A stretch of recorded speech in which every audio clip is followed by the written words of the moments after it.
Super excited to welcome you here this evening for an Easter Delights Make Your Own Cacao Eggs kind of a class. It's coming up to Easter, and I thought it would be a fun thing to do. I love putting my passion into making anything to do with cacao.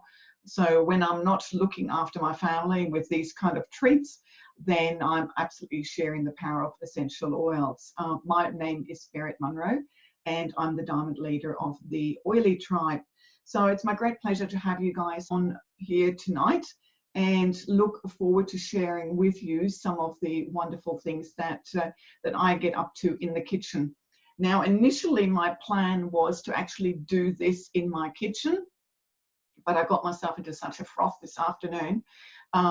It was too much of, here is one that I prepared earlier and all this, and I don't have a team accessible to make all this kind of stuff, and that just miraculously appears. So I confess I just made things, I took photographs along the way, and that's the way I'm going to be sharing tonight. It's just like working with animals and kids. Working with food can sometimes be disastrous, so I wasn't going to go down that road. So I started to really work with cacao and coconut oil quite a few years ago now, because I've used coconut oil in my kitchen for a long time. But putting the two together and making chocolate came out really when, I had seen recipes and I thought I better just start playing with these and kind of see, this sounds really difficult, but it's actually could be super easy. And then when I found out how easy it was, I was totally won over. And one evening, just a quick story, one of my sons was, one of those munchy moods. He wanted some chocolate, and he said, "Oh, Mum, I'll just jump in the car and drive up the road and get some chocolate." And I said, "Why are you doing that? I can just make that up in the same time that it would take you to go back up to the shops." So he said, "No, I'm all right." I said, "Okay, no worries." Of course, that spurred the competitive nature in me, and I went out and just made some chocolate.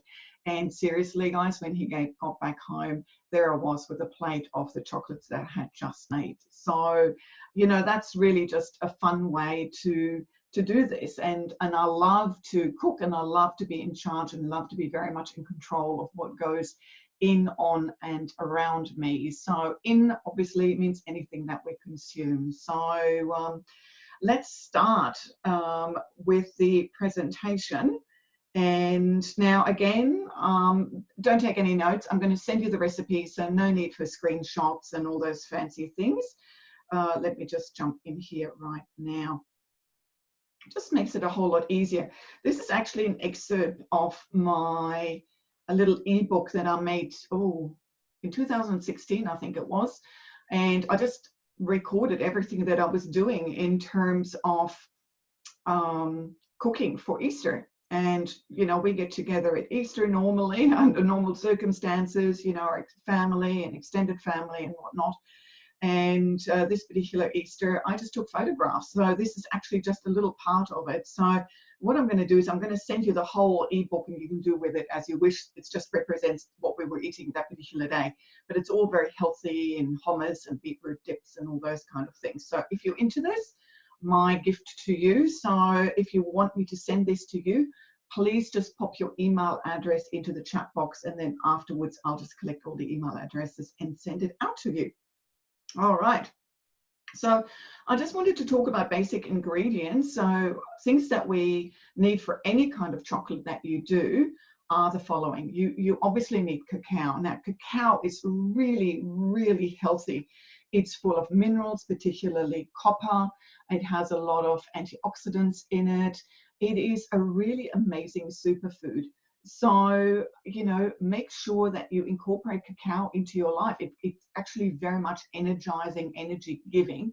So perhaps go a little bit easy. It's sort of late at night, but cacao is a real superfood. It's been around for a long time. The best cacao you can get is from Peru, and you'll need to look at also whether that's ethically sourced and sustainably sourced and things like that. There's kind of a cacao, shall we say, a revolution going on, but with that, because it's such a high money earner, with that also comes a lot of you know, non-sustainable and non-ethical production. So we just want to be very mindful. But if you can get hold of Peruvian cacao, it is absolutely the best stuff. Sometimes, you know what, guys, I don't source it that much unless I want it for a specific purpose. I just kind of go with Aldi organic cacao that they have on special every now and then. Coconut oil is the base. It's the fat that puts everything together, pulls everything together, and that hardens them. So you'll find that our technique means we're often heating something, not boiling, but heating or warming, I should say, mixing it, and then we're putting things into molds and we're putting things into harden the fridge. And the coconut oil will definitely harden things in the fridge for you. So it's a very, very simple technique. You will need, coconut oil, of course, has got, it is antibacterial, it's antiviral, antifungal, antiparasitic.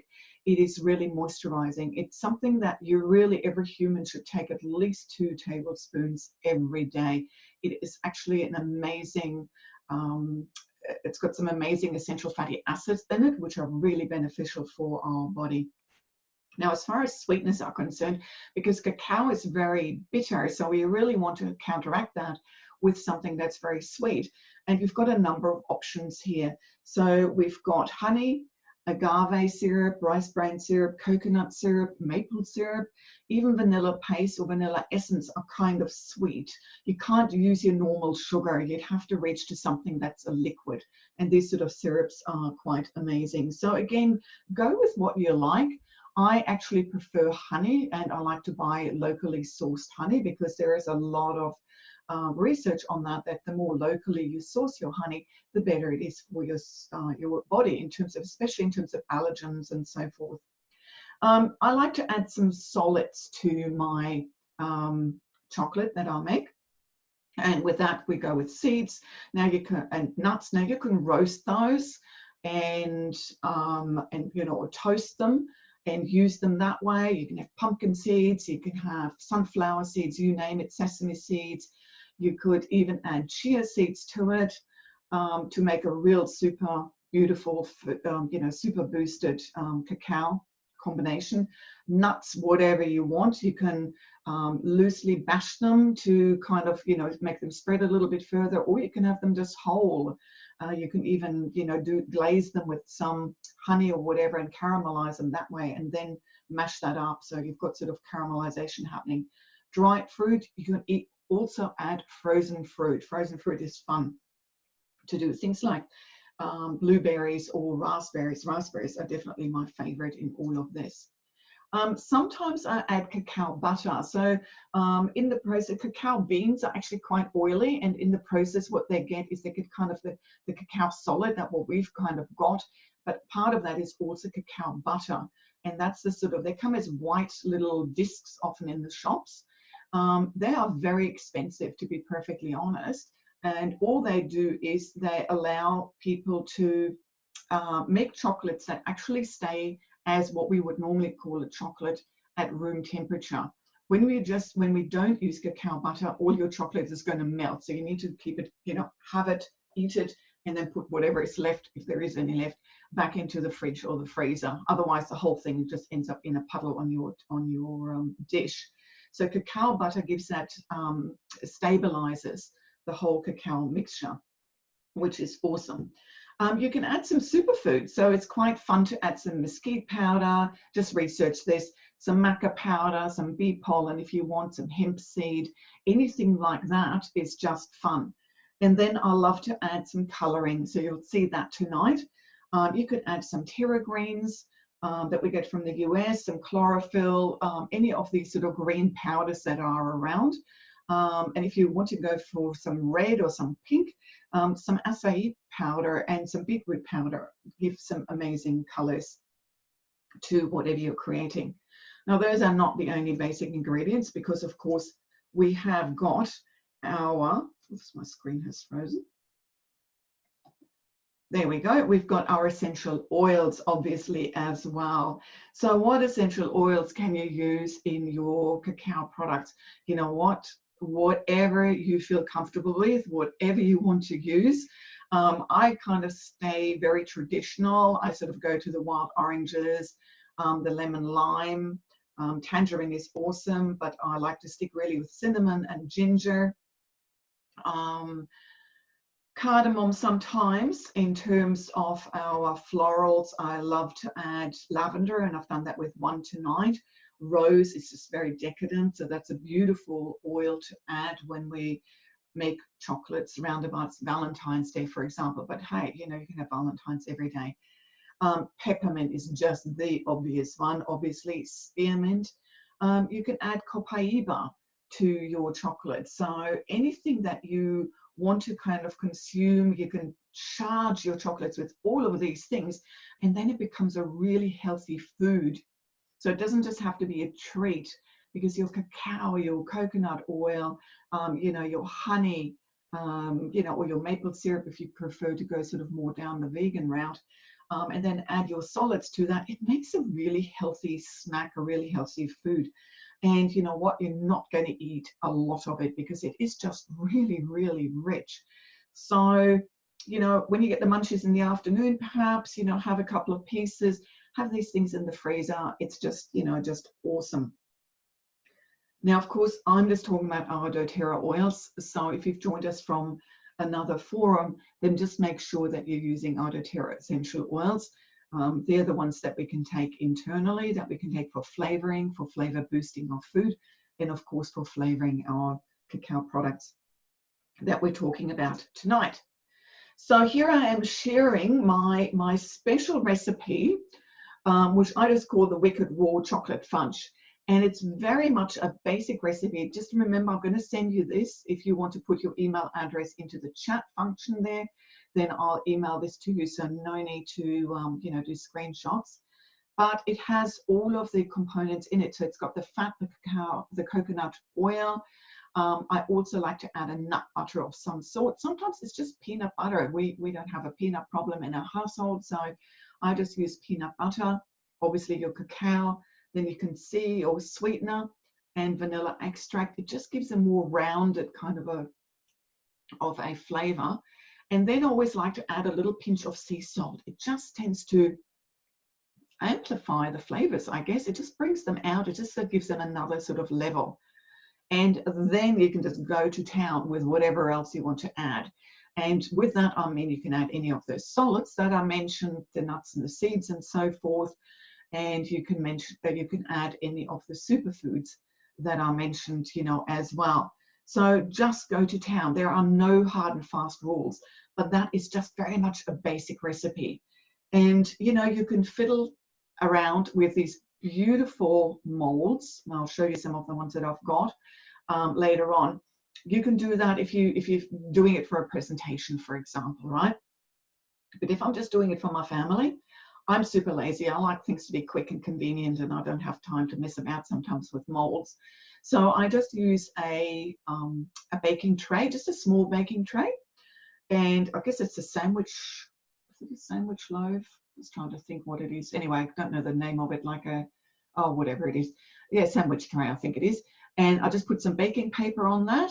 And then I just add my this recipe that you've got there with the essential oils in them of whatever choice you fancy. Okay, and so I've mixed all of that up, so it's the whole thing is just a liquid, and I just add it on top of the baking tray, and then I add my solid. So I might sprinkle some of the powders or some of the bee pollen, or I just seed it with some dried cranberries and some almonds or some macadamias, and I really love this one, macadamias or walnuts, and some candied ginger that I've just chopped up, that you again get from Aldi, and sprinkle that all over the top. Then the whole tray goes into the freezer, and seriously, by the time I've cleaned up the kitchen, it's done. So no need to get super fancy with all the molds. That's the easy peasy way to you know, to do it. And if you are serving it, it's cool if you're doing it like you've got, you know, a couple of guests. Well, in fact, we don't have guests over anymore, do we? But you know what, if you don't want it to melt, just put it on a bed of ice. You know, that's really nice, and it looks really pretty, you know, as well. So that's the basic chocolate recipe. Now let's get into these raw Easter eggs. Okay, so what I have done is I have used the same cacao shell recipe. So that's basically the liquid chocolate, okay, and have created two different fillings. So one is a caramel filling and the other one is a chocolate mousse filling. And then I had the brainstorm of an idea this afternoon. Why don't I combine the whole lot? So I'll show you how I did that, okay? So for the cacao shell, you literally just pop all of that into, now I've got a Thermomix, I just popped it into the Thermi.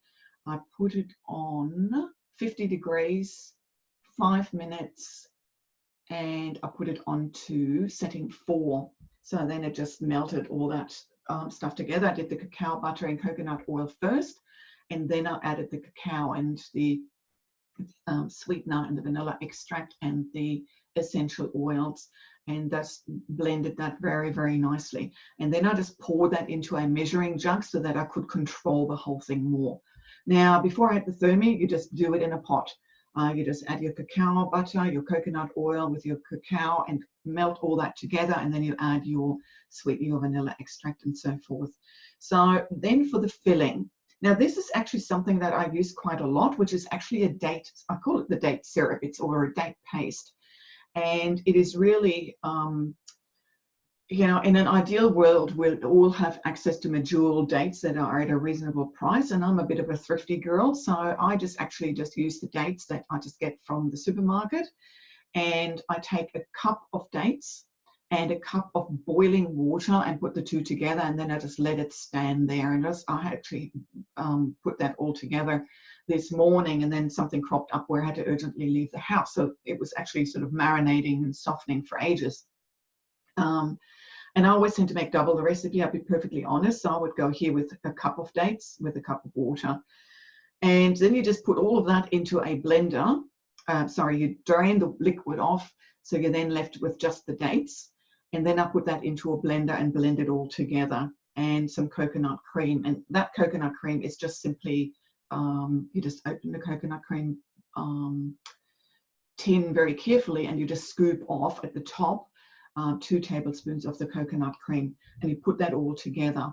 Now, this kind of date paste without the cacao and the coconut cream is actually something that you could just have sitting in the fridge, and you can use that for sweetening a whole lot of things. You could use that for sweetening your smoothie.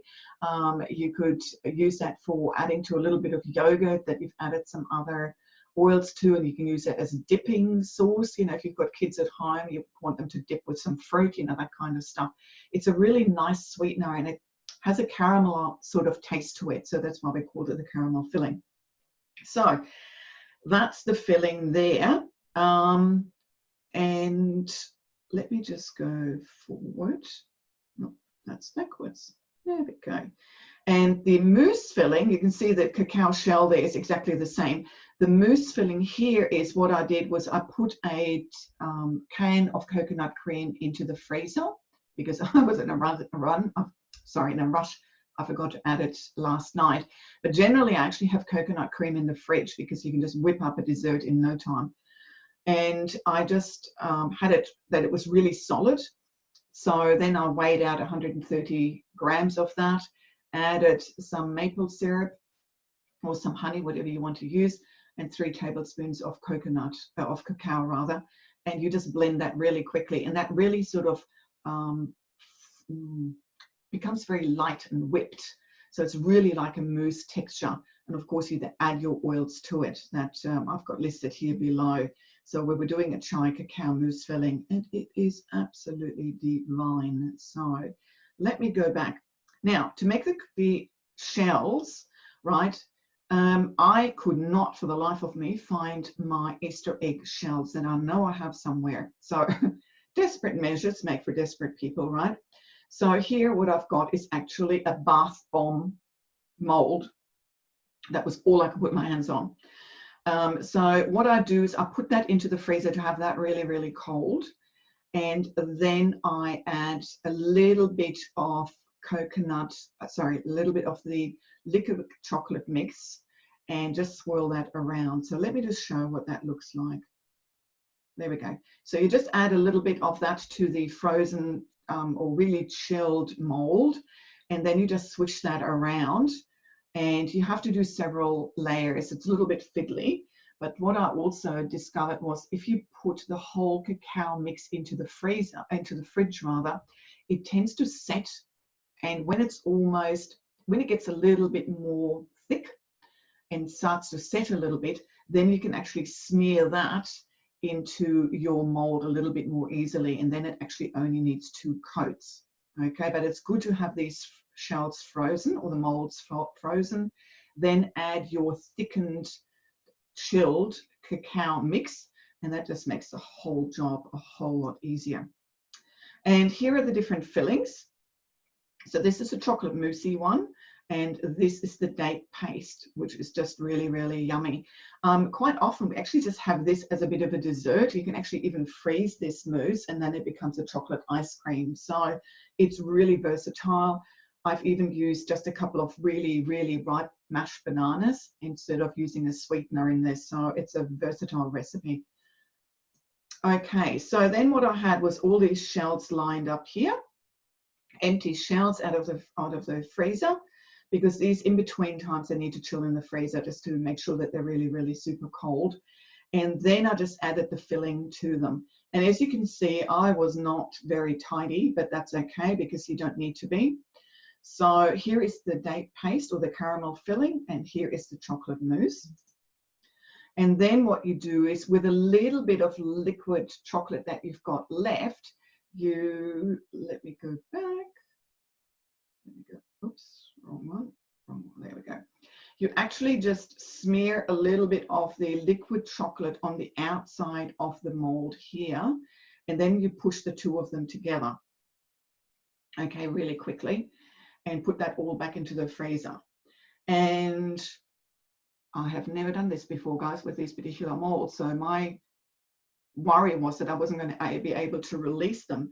But out of these molds, out of these bath bomb molds, the chocolate actually released easy. I just needed to give it a little push and there it was. So this is the finished product. So it's not quite an Easter egg. It's more like an Easter ball, but it is amazing.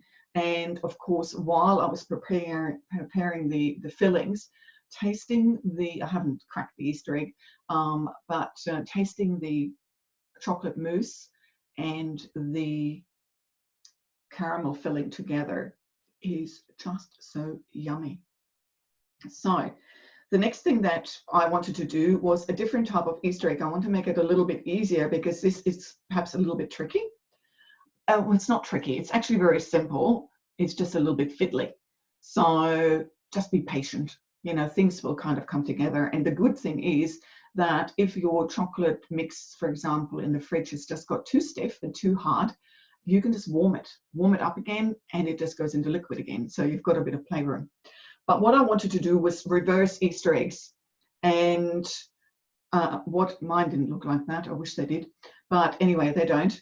And so for the filling, we are doing some, and it's a bounty egg basically inside. So it's a reverse Easter egg. You start actually with the filling and then we add the coating around the outside. So that just makes it easy.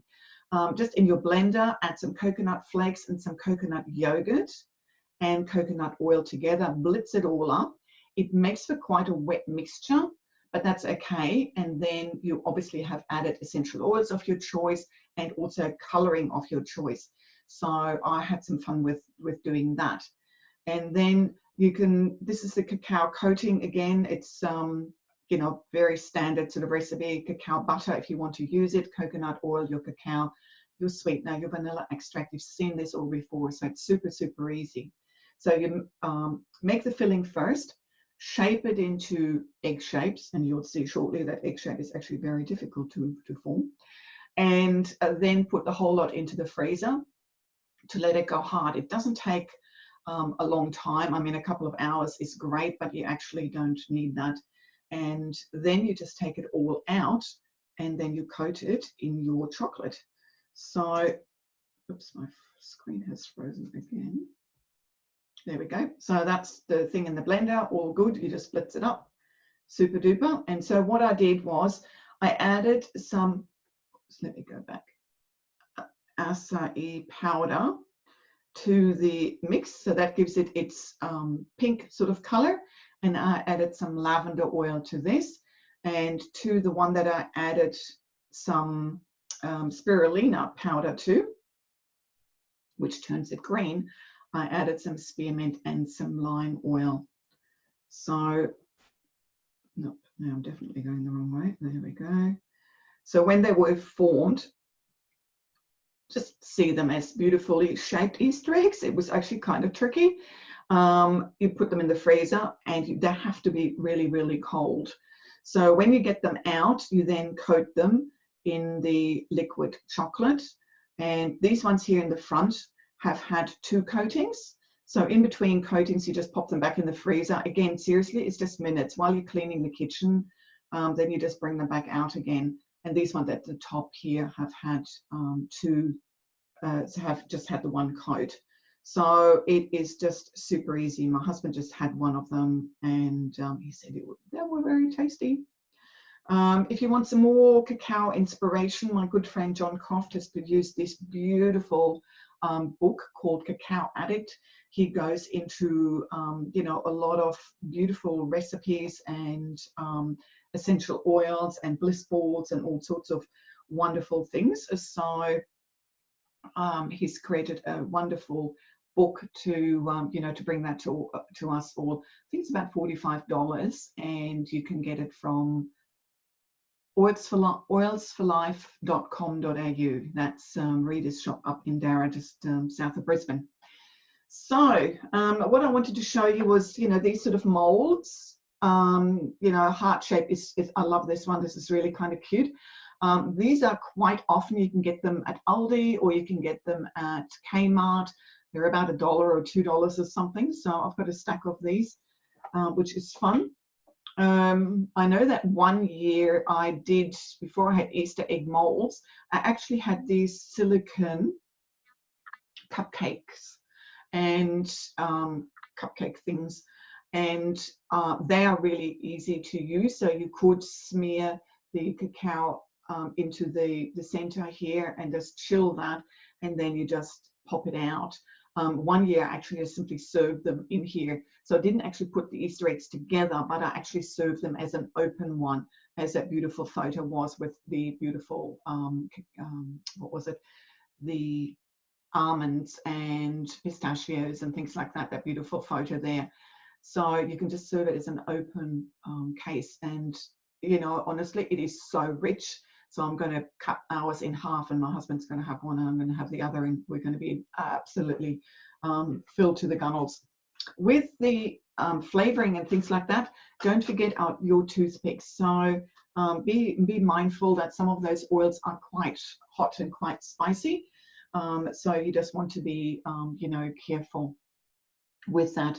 But with anything that you chill or freeze or bake for that matter, you need to be a little bit more heavy-handed with the oils, and go for it. You know, just flavor it up. And you know, I mean, my peppermint chocolate definitely tastes like peppermint chocolate. So you know, don't be shy with that. Lavender, I would be careful with lavender because that tends to taste like soap. So you don't want to have that sort of, you know, disastrous outcome at all. So have we got any questions? If you want to unmute yourself or raise your hand, if you've got any questions, if I've left anything out, then let me, you know, let me know. Has anybody done chocolate or cacao like this before?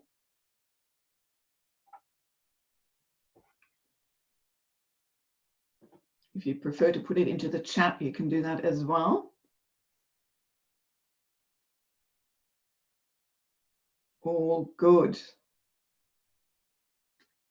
Excellent. Well, guys, thank you so much for joining me tonight for our beautiful Easter egg session. I hope that has inspired you. You've probably got a little bit of time on your hands, more so now perhaps than ever. Get the kids involved with all these things. If nothing else, it will make for a few hours of chocolate fun, and I think that's always a good thing to do, to keep them busy, and then you've got something productive to have at the end of the day as a treat. So ciao from me. It was a real pleasure to be here with you tonight. Have a good evening.